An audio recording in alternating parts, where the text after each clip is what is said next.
ஒரு விஷயம் வந்துட்டு எங்க அப்பாவும் அம்மாவும் சொல்லிட்டே இருந்தாங்க என்கிட்ட ஃப்ரம் நான் சின்ன வயசுல இருந்த டைம்ல இருந்தே தட் மெயினா எங்க அப்பா இந்த மாதிரி நீ பெரிய ஆள் ஆகணும், உனக்குன்னு ஒரு ஐடென்டிட்டி இருக்கணும், உனக்குன்னு ஒரு கரியர் இருக்கணும், இந்த மாதிரிலாம் எதுவுமே நீ நினைக்காத.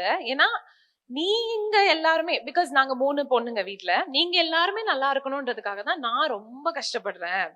சோ உங்க லைஃப் நல்லா தான் இருக்கும், நான் பாத்துக்கிறேன், நீங்க எதுக்குமே வந்துட்டு போகாதீங்க, டோன்ட் கோ ஃபார் எனிதிங் அப்படின்னு சொன்னோன்னே அன்பார்ச்சுனேட்லி ஐ பிலீவ்ட் ஹிம்.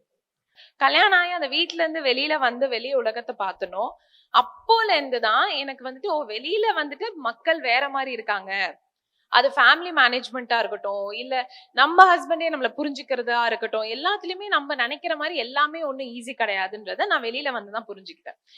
எங்க அப்பா அம்மாவோட அந்த பபிள்ல இருந்து வெளில வந்ததுக்கு அப்புறம் தான் உண்மையாவே லைஃப் இப்படி லைக் இட்ஸ் வெரி டஃப் அப்படின்ற மாதிரி எனக்கு புரிய ஆரம்பிச்சது.